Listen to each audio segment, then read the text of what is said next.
right, y'all have to forgive us as we're trying a little something different with our music tonight.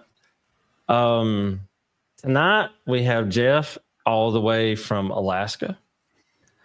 Yeah. He drove. He wanted to go to a homesteading convention. Is that right?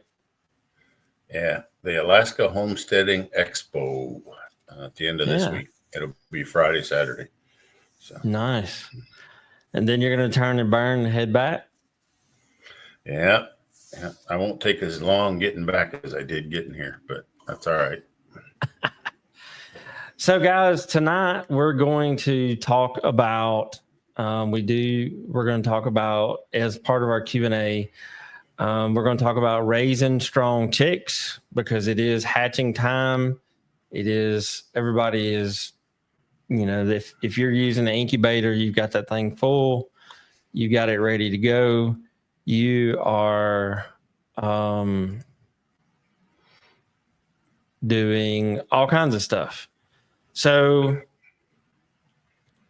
let's talk about some of the best practices for a healthy chick growth. Jeff, if you were going to start off with some chicks, what would you do? I mean, obviously, probably the biggest thing everybody wants to know: hen hatching versus incubator. Hen hatch always wins.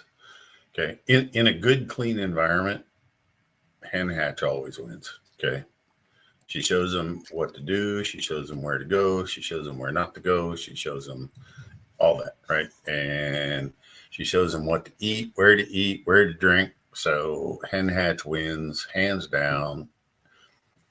Okay, 99% of the time. There is this small sliver of poultry keepers out there, poultry man, poultry person, whatever term you want to use, that are exceptional at brooding skills. Okay.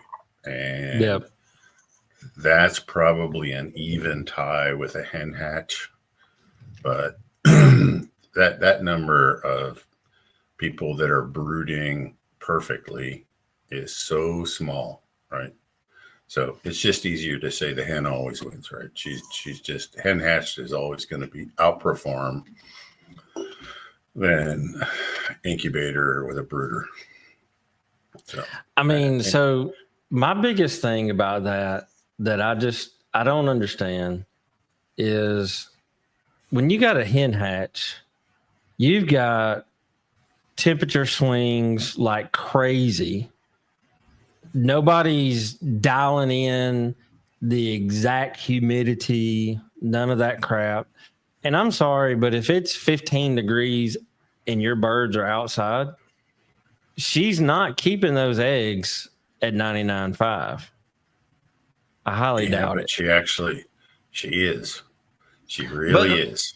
And she's keeping that humidity is perfect. Okay. Right. Just give it. When the hen hatch is going body moisture, it's like perfect. It doesn't matter what the environment does. It just happens. But if you've got an incubator, man, you've got to have that thing in an environmentally controlled room. You got to get all scientific with it. I mean, like you said, you got to be very detailed, or it's just not. They're not going to get off to a good start. Well, I'm talking about even after they hatch, right? A human being, most human beings are not going to keep up with the quality of care of that hen. And, there's some things we can't duplicate. Now, like I said, there's about 1% of the folks that I work with that can do it. Okay. But their attention to detail is spotless. Okay. I mean, everything's perfect. Mm-hmm. But they spend a lot of time in the brooder or at the brooder with those chicks. They're looking for signs of abnormality. They're looking at where the chicks are. Are they under the heat? Are they away from the heat? Right? Are they eating as much as they're supposed to be eating? Are they drinking as much as they're supposed to be drinking? right? And they're paying attention to those chicks. And, just people don't have the time to invest in doing that. And that's where, the hen, she has one job, right? And that's take care of them chicks. Yep. So with that, let's talk about some of the nutritional needs for those young chicks versus, in the brooder, obviously we're going to give them starter. But what do you put in the feeder out in the brood pen when that hen hatched them out? What do you do there? Okay, she's lost weight. She's lost weight and body condition. So you go back to the starter feed to rebuild her and bring her back while she's raising up those biddies. Okay. But you jumped way too far ahead because your best chicks are going to come from hens that are fed right. I mean, you're going to get the best hatch, you're going to get the strongest chicks, and you're going to get the fastest start. And that all depends on what that hen was eating when that egg was being formed. Okay. So let's not get too far ahead of ourselves. I did skip over that part because by now I would like to assume. Enough. Well, all right, but you've hatched enough to see the difference, right? And now working in the industry, right? You're talking to these other people who are hatching, and they can't believe the amount of chick vigor, the size of the chick, the strength of the chick vigor, the alertness, and the ready to go when the hen has been fed correctly. And I'm not talking 16% lay pellets from Tractor Frickin' Supply. Okay. I'm talking, right. Really good hen nutrition. And those chicks pop out ready to go. Right. And your chick performance starts long before it ever hatched. Okay. It starts before it ever was laid. But anyway, back to your question, you got to be putting a really good chick starter out there. And, everybody gets hung up. Oh, I'm going to feed game bird starter, right? 24%, or I'm going to feed this, or I'm going to feed that. You know what? I don't care what the protein number is. I swear to you, if I can balance the amino acids, the vitamins, and the important stuff in a feed, I can start a chick on 16% protein. Okay? Oh, yeah. Not a problem. Okay. Everybody chases that damn protein number and just pisses me off. Okay. Because it's not about the protein. It's about everything else. It's not just the protein. And guys get all tangled up in their underwear about protein. And, oh, that didn't work. Let me add some dog food to it. Oh, that didn't work. Let me add some catfish food to it. Oh, that didn't work. Let me add some. And it's like, holy shit, guys, come on. So you get done pissing around, wasting time, losing chicks, and having poor growth. Just buy some really good chick feed, okay? And it's the most important part of their life, okay? If you want the best breast muscle development, that starts in the first week of life, okay? If you want, the best muscle development, period, and the strongest chick, that starts in the first 2 weeks of life, okay? You're not going to fix that. When that bird gets older, and, he don't have a lot of breast on him. Oh, he don't have the strength I want him. Well, you can't fix that at that age. I was going to say, after a bird's like 6 months old, good luck catching it up. Yeah. I can put fat on them. I can make them feel fuller, but I cannot build muscle at a significant level after they're past that. So the seed is planted. The seed is planted for muscle development at birth, right? That first feed that they're eating in that first few weeks. And they eat the least amount of that, but yet guys will not invest the money in, that top quality, top shelf, right? Really performance type feed. If I feed them right when they're young, and it only takes 3 pounds of starter feed per chick. Okay. So we can do the math. Even if your feed was 60 cents a pound, okay, that's $1.80 investment. This is the cheapest part of their life to feed them. Okay. This is not the part to be cutting corners and feeding bullshit. Okay. If you feed them right when they're young, you can get by with lower quality feed when they're adults, but you can't do it the other way around. Right. And people got this all ass backwards. I'm like, I don't understand why. And I've seen some feeds out there that people, big name people, put their names on it. And when you look at it, it's like, you know, it's supposed to be like this amazing feed. And you look at the amino acids, the lysine, the methionine, the threonine, the levels that they have, it's barely keeping the bird alive. But you know, hey, it's 18% game fowl conditioner. Woohoo! You know, it has the right name on it, a pretty picture on the bag, and yeah, that's about as far as that goes. Yeah. You know, guys don't understand. So you just talked about it, right? Lysine. Mm-hmm. So lysine is your key limiting amino acid for muscle development and growth. Okay. So lysine is your big number. Okay. Now that does the vigor too, right? It's partly like vigor. Some of the immunity. Yeah. Right. Well, the methionine is your big one for your immunity and your organ development and your body system development. So that's why, you know, a game fowl should be starting out on a 0.5 plus methionine level and a 1.2 or a 1.3 lysine level. And most of them don't even make 1%. I mean, they're just, sorry, I need to calm down because this just is total bullshit. You know, another one I see a lot of people too, they're like, oh, you got to do the medicated game bird feeder. But that's actually, especially if it's medicated with amprolium, like that blocks the chicks from using thiamine, which is an essential B1, I believe, vitamin. Yeah. That's their metabolic energy supply right there for their growth and development. Yeah. So instead of using medicated feed, clean out your brood pens. Yep. Well, medicated feed, just Band-Aid for poor management.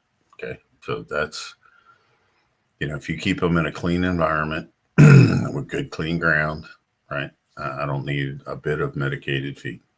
The medication in any of those feeds is only to control coccidiosis and necrotic enteritis. It does nothing for any other illness in the bird. Okay. So they're way down there at like a class 1. They don't even make a full class 1 medication.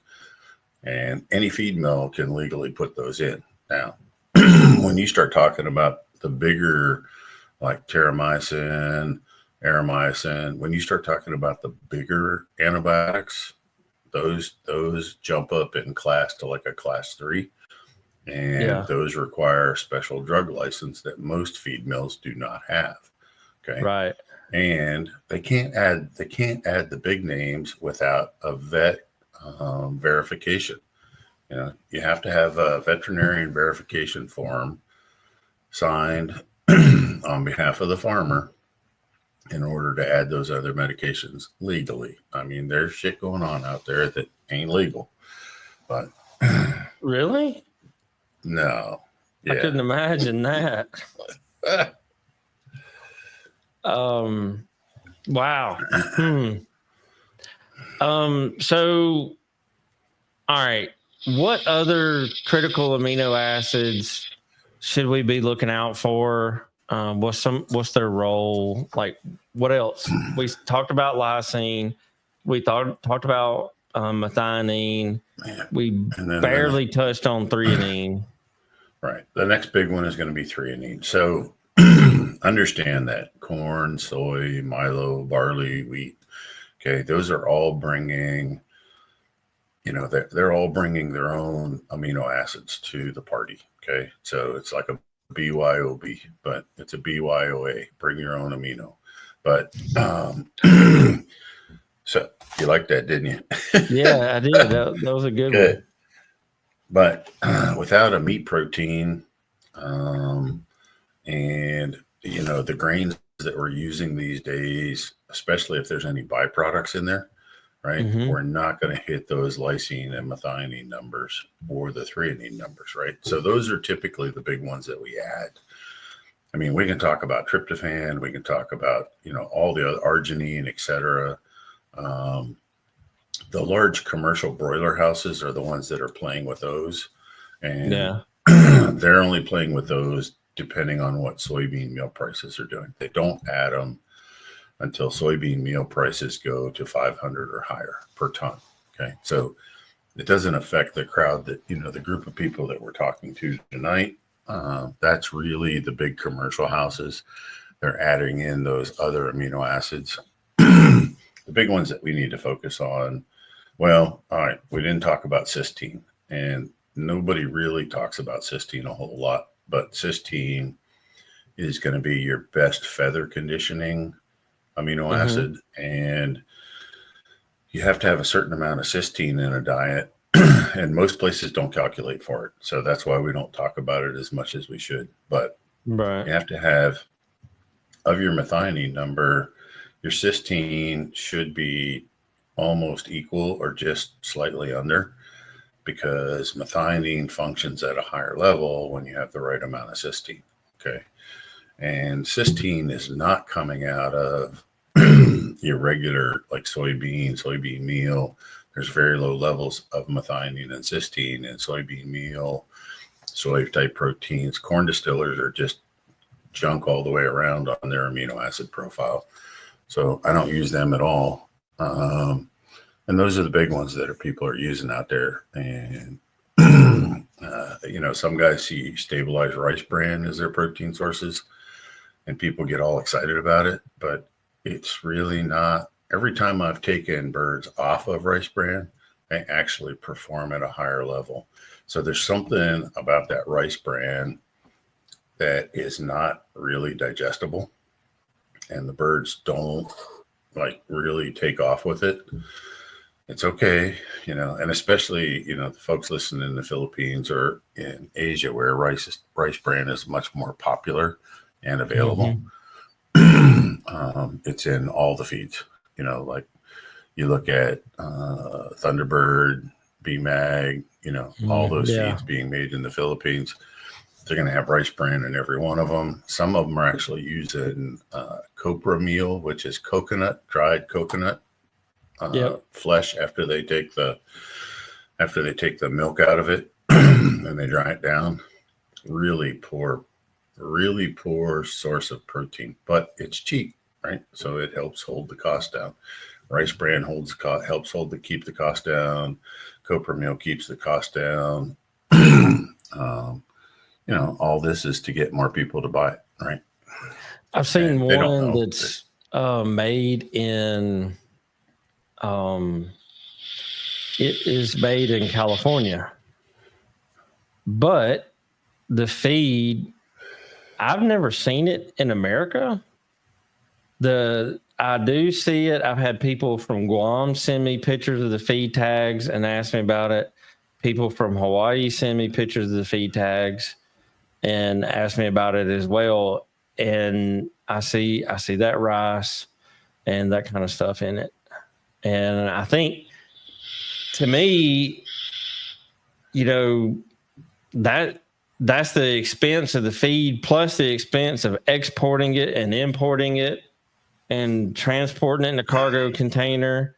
Like that stuff's going to be 2 months old before you even open the package. And that's if you get it the day it arrives at the feed store. Yeah. Maybe. Yeah, maybe. I mean, there's a little bit of rice bran being made here, in the States, because we do have a good bit of rice in Mississippi, Louisiana, Arkansas, but it's not, we don't have a huge amount. Most of it is being imported, India, China, coming from there. for the most part. And again, it's been on a boat for, well, we don't know when it was harvested, right? So it's been that long. And it's been on a boat for, at least 2 months, right? Best case scenario. Sits in over here in a bin till they use it. So, it's just, I don't know. It's just not a great protein source. I was gonna say, I've got some stuff that is been in a container for at least 6 weeks now that I ordered from China, a pallet of some goodies that I needed. And it's just, when is it going to get here? And the crazy thing, this is, they call it Farmer's Best. So the one that I was talking about. All right. We got a question in from Birdman. Yep. He says, so are you wanting meat protein instead of plant protein?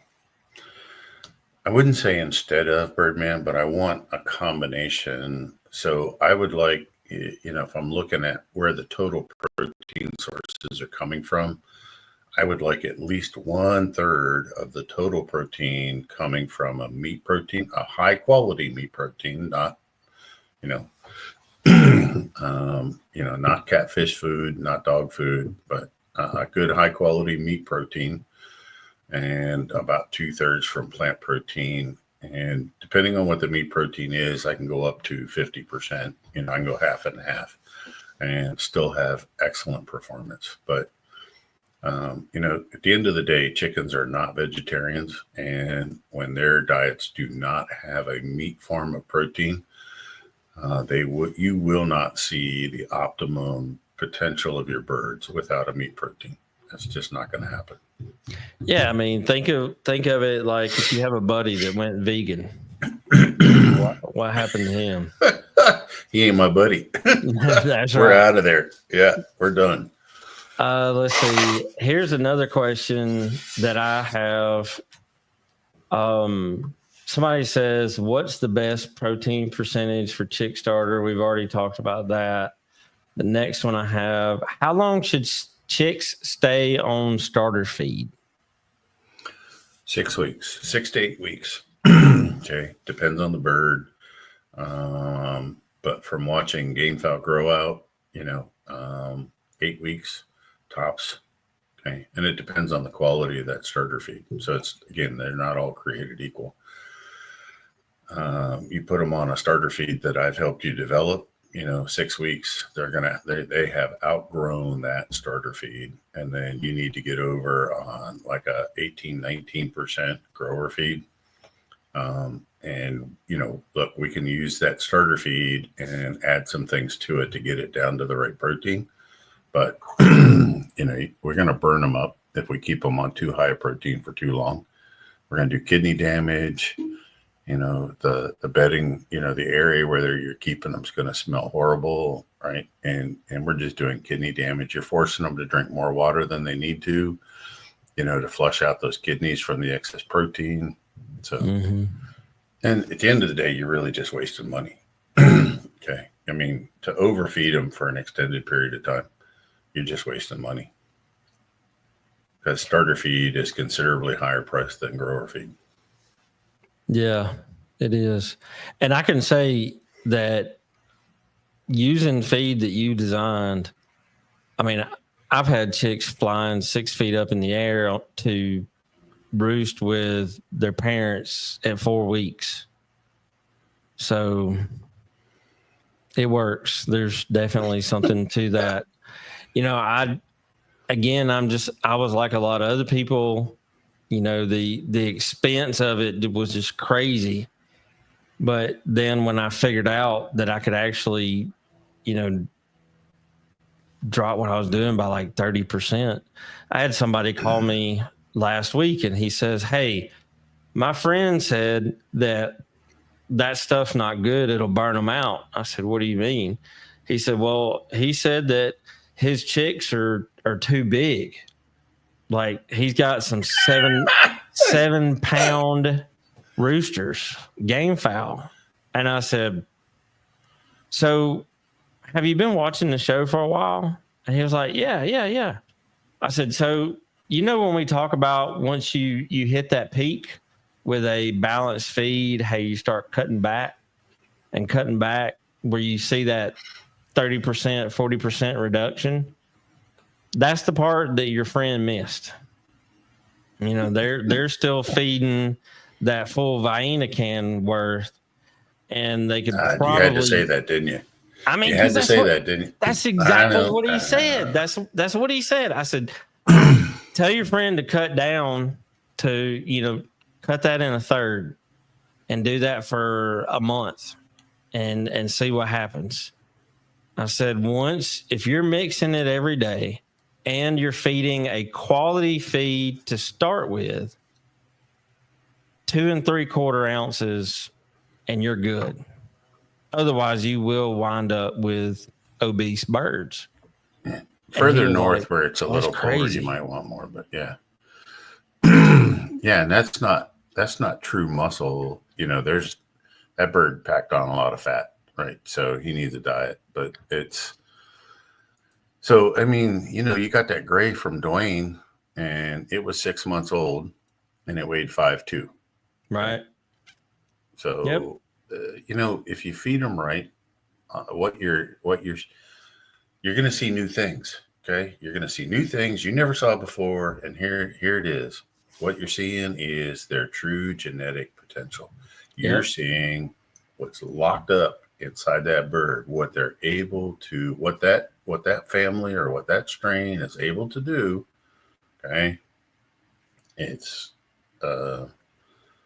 It's already in the bird. We didn't do anything. All we did is made it possible. We did something. We unlocked the potential and made it possible for that bird to be everything it can be. Okay.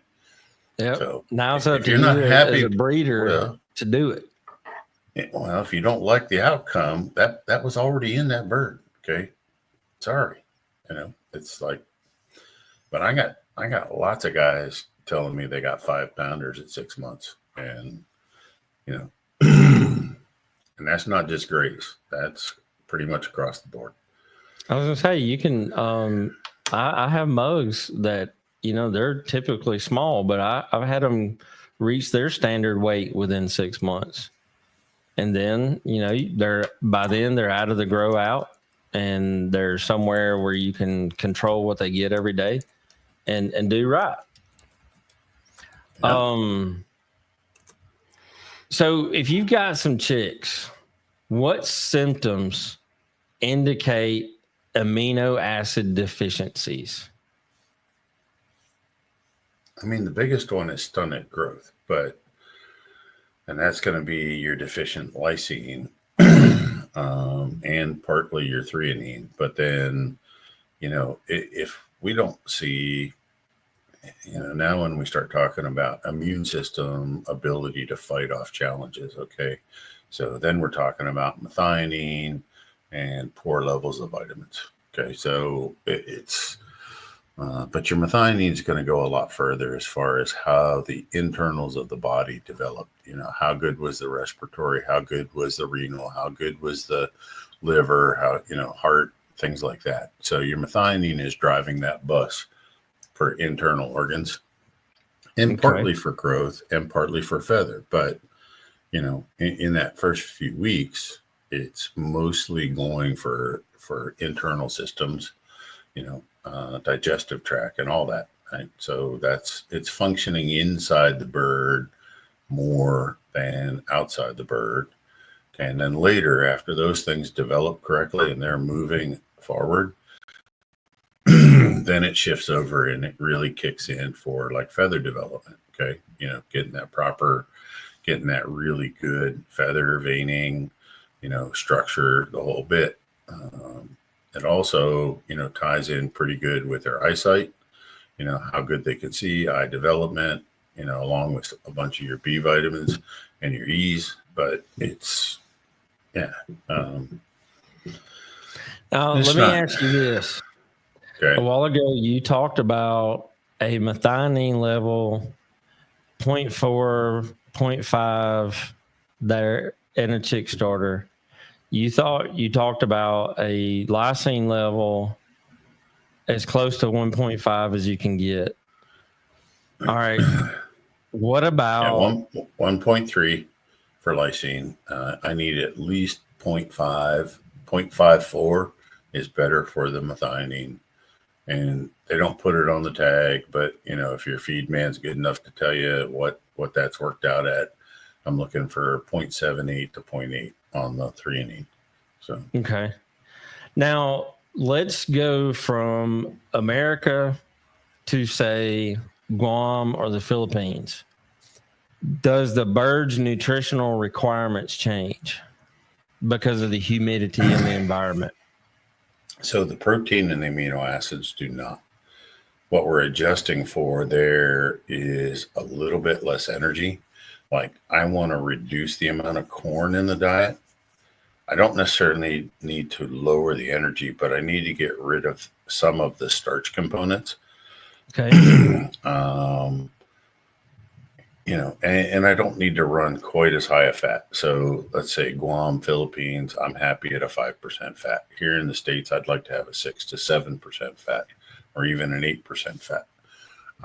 Different climates, different temperatures, different times of year. But in Guam, I'd probably run 1 point higher on protein and amino acids. And I'd want something with a little bit less corn and starches in it. Okay. So, but like how can we look at a feed? How can we look at a feed tag and tell that it has less corn? You can't. You can't, because most tags are crap and they lie to you anyway. Sadly, and there's nobody really governing that the way we want them to. In Guam, they should be following the same rules as we have here in the U.S. Now in the Philippines, there's no rules. So, You just bag it, tag it, and nobody really has time to check it. But, from what I heard about 2 months ago, Gen's feed's actually being shipped to Guam and is available. Gen Areata is 18% game fowl conditioner.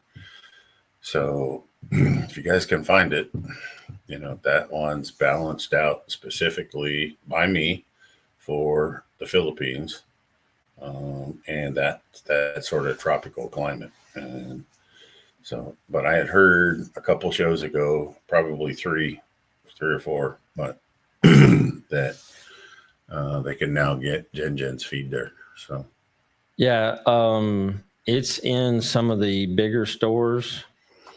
And Alexander, he's confirming that it is available, but it's been there for the last couple of months. So that is it's good. Been there a little bit, right? And now, Alexander, if you can get them to ship in Gen's chick starter feed for you in small quantities, whatever you're going to need to start your chicks. I also developed a starter feed, and call him and talk to him, right? Gen will talk to anybody. He's a really great guy, and he's very humble. And like I said, he'll tell you what you want to know. And he is sold. He is 100% sold on the starter feed and the 18% conditioner feed that I developed for him.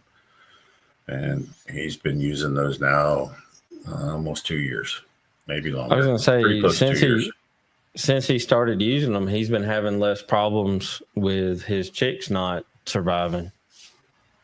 Well, he just ran into Gumboro, which is a part of the MG family. Mm-hmm. It's similar to like fowl. It's got some similarities to fowl cholera, but something got into his brooder and he lost an entire hatch, like 1,800 birds, to Gumboro. Ouch. So he had to change. Yeah, he had to change where he's brooding. But I was gonna say that's when that was that new barn that he built that was really nice, and he pretty much had to abandon it for a while. Yeah, we're in there sanitizing, getting it cleaned up, giving it a year off, right? And we'll go back to it next year. But All right. Is there any natural ways to boost the immunity without medication? Well, medications don't boost immunity. So let's just throw that out. Whenever you give a medication, you strip the entire bacteria out of the bird's gut. Okay. And let's back up a step. Okay. The health of any creature, I don't care what it is, whether it's a cockroach, a chicken, or a human, the health of any creature is based on the health of the digestive tract, right? And the bacteria that are living there. You give an antibiotic, you clean the slate, man. You erase the chalkboard. You started over from zero. Okay. You have now just wiped out everything. Okay. And so that's not even on my radar screen. So, you're better off with an axe than an antibiotic. And a lot of folks, you tell them that and they're just like, no, give them this, give them that. But, when you give antibiotics, you're building up the resistance to that antibiotic instead of building up the resistance to whatever they had. And, to me, it's kind of like the kids. If you do something stupid and don't take care of your kids, it's your fault that they get sick, not theirs. Well, there's plenty of natural things out there, like the garlic tincture we've talked about. And, there's some really, handy herbs that grow all over the place. There's ways of doing it. And without completely, erasing the bacteria in the digestive tract, right? So I'm sure that made a whole bunch of people unhappy to hear me say that, but that I'm just telling you the truth. You take an antibiotic as a human, you take a series of antibiotics as a human, chances are you can't shit. Okay. You're going to be constipated because you just killed all the bacteria in your gut. Okay. So now you're going to start over, rebuild, and then hope you rebuild with the right ones. And, this is well known. I ain't making this up. You can, this is easy stuff to find on your own, right? You want to go out there and research it because we've known since antibiotics began that they kill off all the bacteria that they come in contact with. So, yep. So here's another question that I see. Man, I see this topic not just in game fowl groups, but I like to go into a lot of the backyard groups. When I'm really bored and have nothing else to do because there's some pure comedy in there. But I like to see people get into, and some of them get into heated conversations about this. But when is it time for apple cider vinegar? Always. It really depends on your water, right? And what your water pH is already. If you already got a low water pH where you're at, what's coming out of the tap or whatever you're supplying the birds, antibiotics, apple cider vinegar may or may not be the right option for you. But if it's good, neutral water, roughly 7 pH, give or take 2, I like to have it in there all the time. Despite all the BS you see on those other chicken groups, I guarantee you that the chicken's healthier. It can get more out of what it's eating. It can digest more, and it's going to be a healthier bird. There's no doubt about it. And I actually got banned from a group over apple cider vinegar because good for people, they were very adamant that it'll kill your chickens. And I was like, can't fix stupid. If that's the case, then I have a yard full of ghosts, and a lot of commercial houses can't grow the chicken you buy at the grocery store because a lot of them they'll use apple cider vinegar to lower the pH of the water, won't they?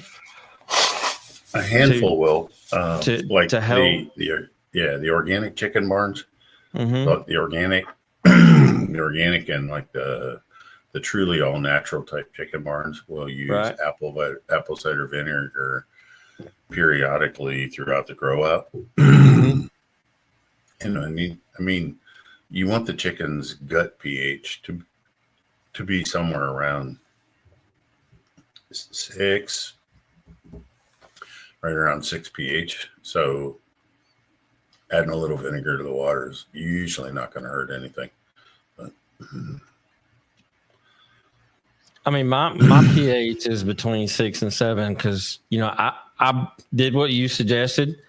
I got on Amazon. I ordered some of the pool test strips because I was curious. I do use hose pipe inline water filters for my chicken yard, but I found out that my pH was right between 6 and 7, which you said that was really good. And that, once every few weeks, I'll dump a decent amount of apple cider vinegar in the waters to lower the pH, clean them out, make them drink a whole lot because they will drink a ton of water. And, I mean, and they all granddaddy die. my granddaddy did it until he was 94. So, and all your chickens died a couple of days later from acidosis and heat stress and blah blah blah. Right? Yeah, most definitely. Do you have a full breakdown of how you maintain your chicks to full development that you're willing to share? Well, I don't know. Okay, Alexander, can you explain what you mean by a full breakdown? But like, I'm looking for that 21, 22 starter for 6 to 8 weeks. I'm looking for an 18, 19 grower from week 7 to week 14. Then I'm looking for, I actually need a really good yard feed at about 16.5% protein. Still got decent amino acids from week 12, 13, and I keep them on that until they're pretty well developed. That's if we have all the right stuff in there. Okay. Mm-hmm. And then after that, you can put them on a good yard feed if you got a good yard feed. And then in your case, I would, in Alexander's case on Guam, I would be using Gen's 18% and adding some whole oats and cracked corn to it, right, to get it down to that 16 and a half level. And, if he contacts me offline, I can help him figure out the math on what to add to it to make the right yard feed. Right. But in that case, it's about 2/3 of Gen's 18 pellet and 1/3 mixed. It's an equal mixture of oats and cracked corn, but it's 2/3 pellet, 1/3 grains. Try to find something for a grit source so the birds can break it down in their gizzard. And you're on easy street. I mean, that's money right there. So you have to have a good feed to start with. That actually brings up another question that I had posed. When do you start a chicken or game fowl, grown bird, whatever? When do you start them on grit? You can start at day 1, but usually I'll start them if you're hand adding it, I start them at day 3. Because if you're hand adding it and you put it in at day 1, they'll load up on grit. Just saw this the other day, right? So, look, all these white shiny rocks. Boo, boo, boo, boo. They just hammered it, right? And they loaded up on grit. So if it's blended in the feed from the feed store, from the feed mill, it can be in there from day 1. If you're hand adding grit, then you're probably better off to wait till day 3. Okay, so I can get their digestive tract full of good feed, get them off to the right start, and that first 48 hours we have to establish their eating habits. We have to stimulate something in their brain that they learn how to eat normally, right, or properly. And so I just have to be careful what we offer them in that first 3 days to make sure we get them off to a really good start. And then we can start fiddling around with other things. We can add the grit, and, we can start talking about, adding other things, but it's, yeah. So day 3, if you're hand adding. And with that, so like, let's say you're incubating and you're hatching out, and you've got a 50-pound bag of chick starter, and it doesn't have grit in it. You'd put what? Anywhere between half and 1 pound of grit, chick grit, into that 50-pound bag. If you have a way to mix it, I'd put 1 pound in there of chick grit.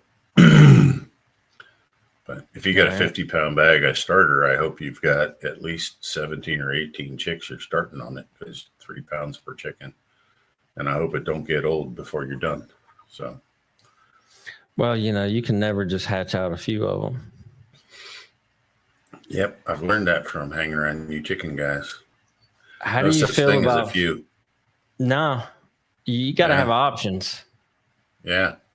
How do you feel about feeding chicks chickweed? I have no problem with feeding chicks chickweed. Again, I wouldn't do it in the first week. I'd much rather be able to put the chicks where the chickweed is.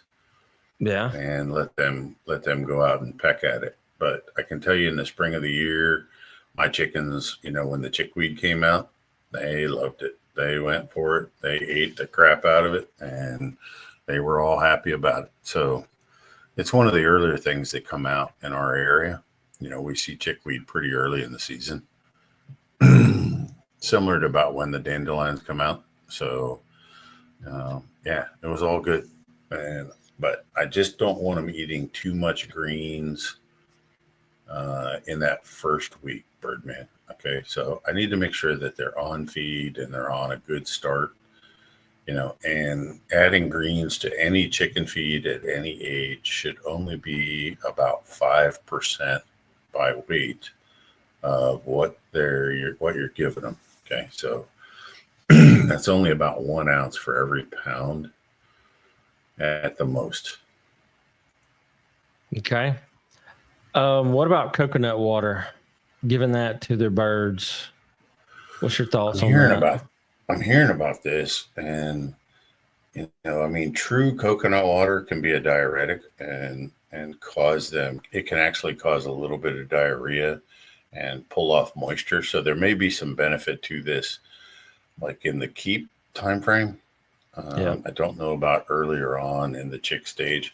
I don't know enough about it yet, Luis, to give you a great answer. It's still fairly new. I've just heard about it in the last few months. Guys giving coconut water, but I haven't heard it from any of my trusted sources. With really great game fowl. So I don't know. Can't answer that. I have heard of someone using it as part of their keep in Hawaii. Yeah, I can believe that. For that purpose, it helps empty them out, and it's natural. Yeah. Would you feed any kind of raw meat to chicks? Now I know a lot of people will use it in the keep, but would you recommend doing that for chicks? Yes, sir. 100%. And okay, so I'm a fan of using liver, and using liver because it's high in B vitamins. Okay, so I would either chop it up really fine or put it through a meat grinder, and it doesn't take a lot. Okay, so probably about 30, early on, about 30 grams per every 25 chicks. Week 2, you probably can go to 50 grams for 25 chicks, around there. That would be 1 and 2 ounces, for the guys that don't know grams, but it's 1 ounce, in the first week. It's great, right? And you can give it 2 or 3 times a week. It's not going to be a problem. And then same thing, week 2, that raw meat. Here's the only potential downside. Okay. And I'm not saying this will or will not happen, but feeding them a bloody raw meat like liver can trigger them to be a little bit more bloodthirsty. So if you fall behind on giving the raw meat, there's a slim chance that they could start picking and eating each other.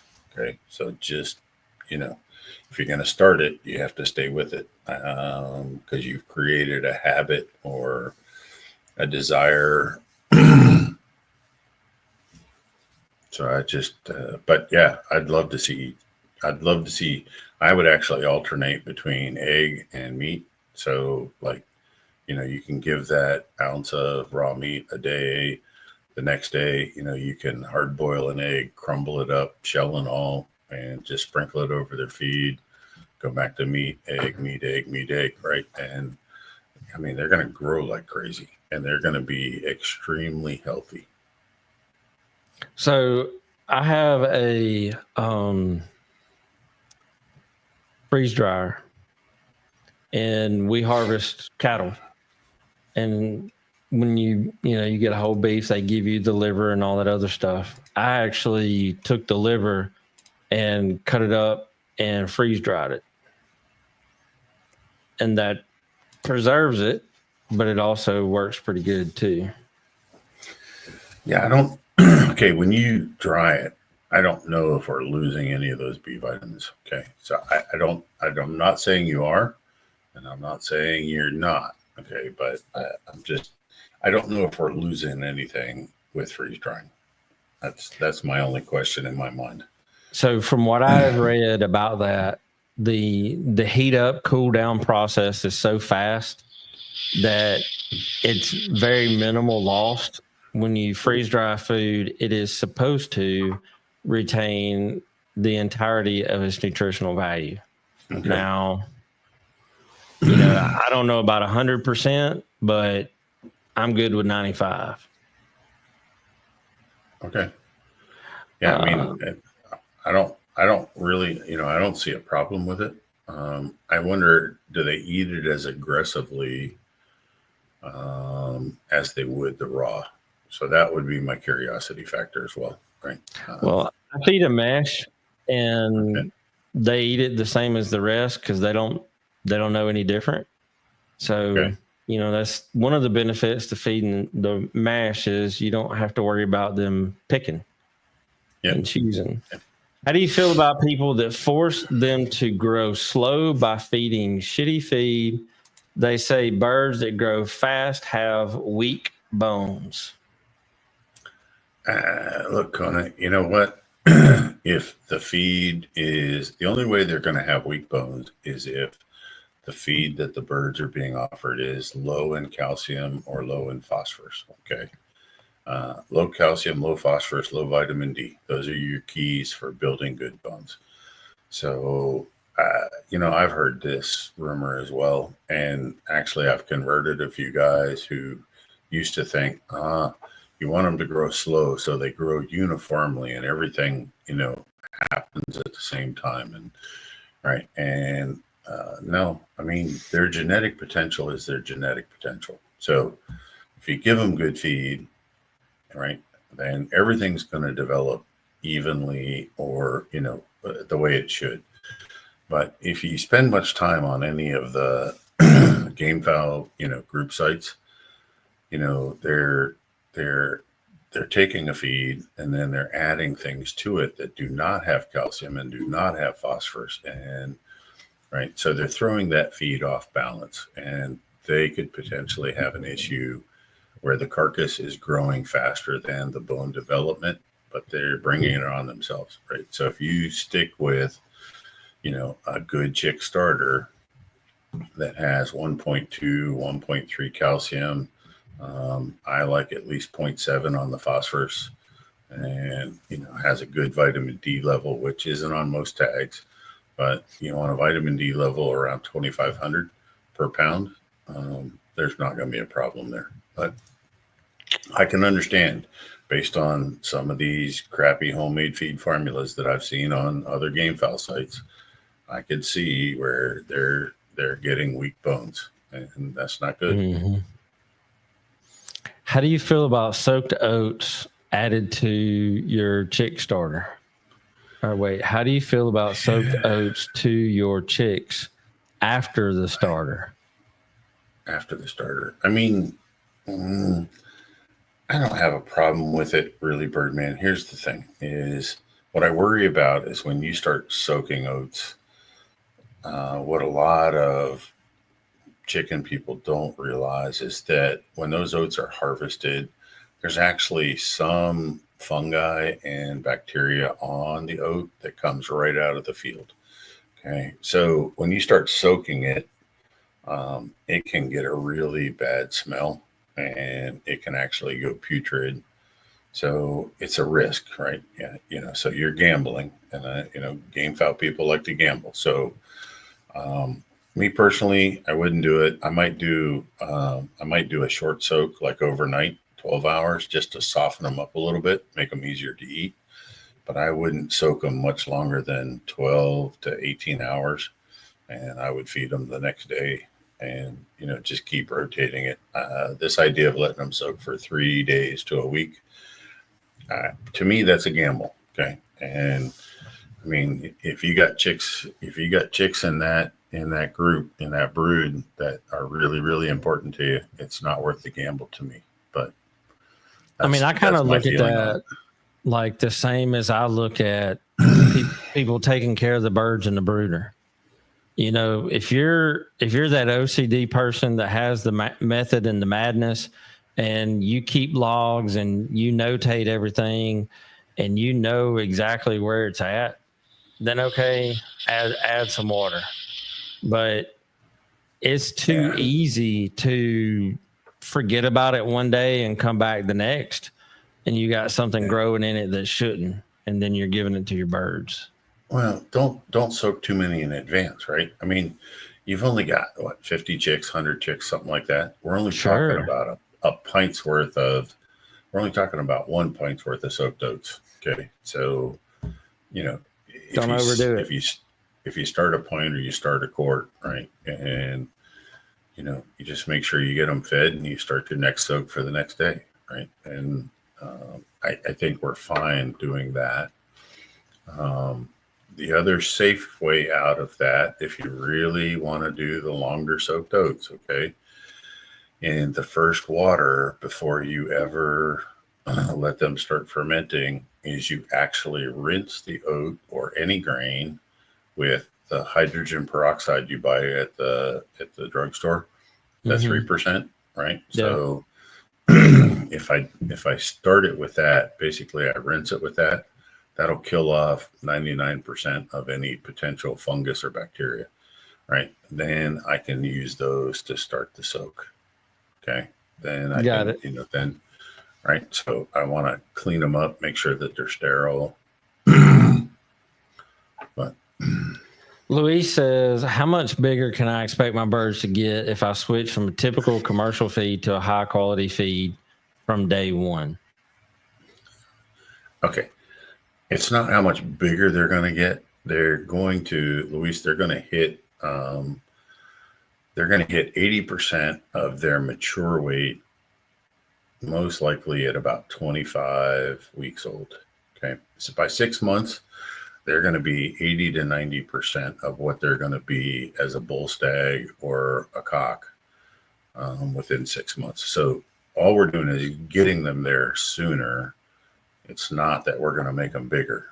But that being said, okay, if you're used to your birds being, 412, 5 pounds, somewhere in there, but if their foundation genetics allows them to be a 6 pound cock, that's where they're going to go.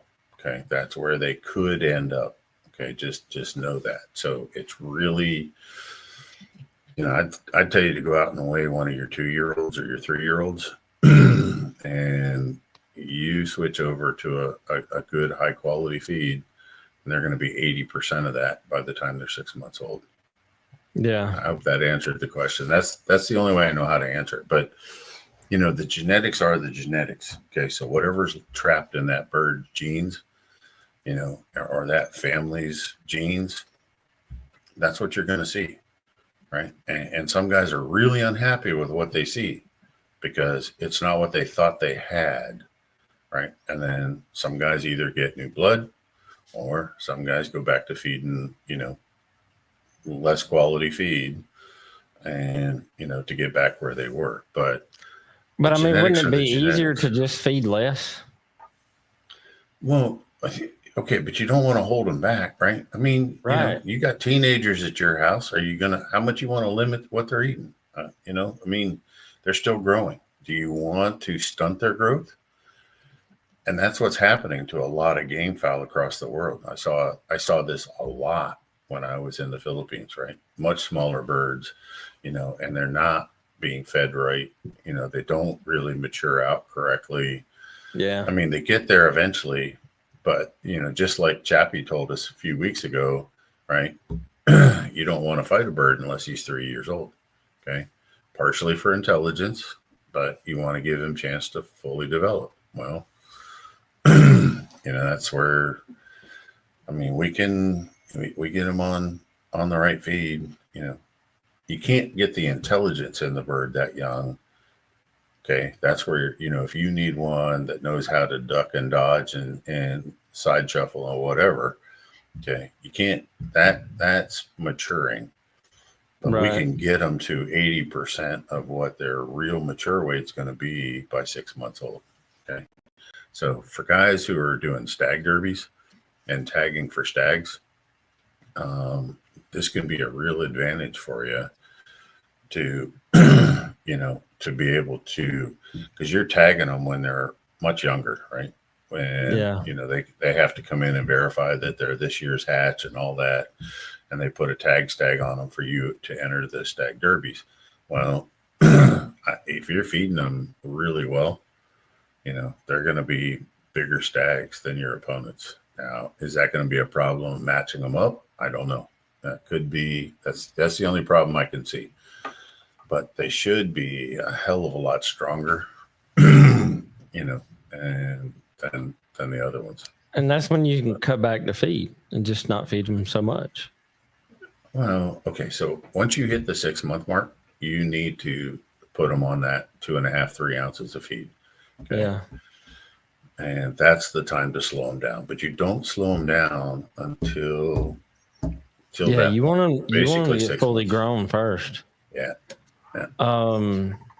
What's the best way to prevent general sickness like CRD, coryza, mycoplasma, fowl pox? What's the best way to prevent some of that? I mean, that's a really tough question. So, I mean, your fowl pox is going to come from mosquitoes. So this is where adding some garlic and some sulfur to your feed is going to help you, because then the mosquito is not going to be, they're not going to want to, bite or, inject your bird. So that'll help you on the fowl pox side. The other ones like the coryza, the CRD, all that stuff is, it's an air quality issue, right? So getting the best airflow through your yard you can get, okay? Figure out which way your breeze moves. Don't get your birds too close, give them space to breathe. I've seen yards that it's just birds stacked right on top of each other, right? They really don't have a whole lot of space in drop pens or in fixed pens. That's why when you put birds out on cords, they seem to do a lot better, and there are less chances of CRD or respiratory diseases once they go to the cord. Okay. 2 things. One, they're eating some green grass. Their air is a lot better, a lot fresher out there, right? They're catching more breeze out there. It's mostly those, infectious coryza, those CRDs, those types of MGs are more the birds in pens, smaller cages where they're stacked right next to each other, right? And it's just not good airflow. So that's the best you can do. That and up the vitamins, but about all you can do. Yeah, I think this one right here was what someone talked about earlier about the bones. Too much protein, the muscle will grow too fast, and the as long as the feed's as long as the feed's properly balanced, that's not going to happen. Now, like I talked about before, people go down, they get some, crazy starter feed from the Tractor Supply, Rural King, whatever, right? Your local farm store. And then they start adding dog food to it and cat food to it and catfish food to it and this to it and that to it. Okay, well, every time they added something to it, they reduced the amount of calcium and phosphorus in that diet, okay? And then more than likely reducing the vitamin D level, okay? Because vitamin D is not as important for dogs, cats, and catfish. So you've just now watered it down. What you thought you were doing was increasing protein, and you actually diluted your vitamins and your minerals. So, everything else. Yeah. I'm a fisherman. I live on the West Coast, do a few deep sea trips a year, come home with hundreds of pounds of fish. Would you recommend I incorporate fish into what I'm feeding now? Also, would I have to worry about parasites more because of feeding raw fish like rockfish? Okay. No to the parasites. The parasites of fish do not transfer over to chickens, so we're all good there. If you could figure out a way to, grind your trimmings, your skeleton, tails, whatever you're not eating in the house, then I'm all in for, figuring out how to feed that to those chicks. In fact, freeze it. And, even if you pulled out a whole, after it's been flayed carcass, you can hang it out there and let them peck at it all day long. When they will go nuts. They will go nuts for it. And, after about 24 hours, you pull it out of there, throw it away, get a new one. But I have no problem with feeding, wild caught fish, ocean fish, or any other kind of fish to the chickens. I've always been told by my mentors that chickens only get vitamin A from lettuce. Is that true? Also, what is the benefit of vitamin A to fowl? All right. No, it's not true. But your leafy greens like spinach, not lettuce, are very high in vitamin A. So is alfalfa. That's why I put alfalfa meal in all of my poultry feed formulas. But no, you can get vitamin A. We add it to the feed every day. It's commercially available in higher strengths, and then you can feed so we typically have enough vitamin A. Vitamin A, a lot to the immune system, a little bit to the feathers and the skin, and makes a big deal, particularly if they have the beta carotenes. It depends on the type of vitamin A, but it goes a lot to eyesight quality, how good the bird can see. All right. Yeah. How much hydrogen peroxide? 50-50. 50-50. So I take water and half water, half of the 3% hydrogen peroxide, mix that together, and it will not stop the soak from fermenting, but it gives you a little bit of protection. So if you want to keep it, if you want to keep your oats for more than 24 hours, that's a good option for you. What did Daniel say? Size at the end of the day comes down to the selection. Yep. All right, guys. Well, that is it. That wraps it up. We appreciate y'all joining us, and we will see y'all next week.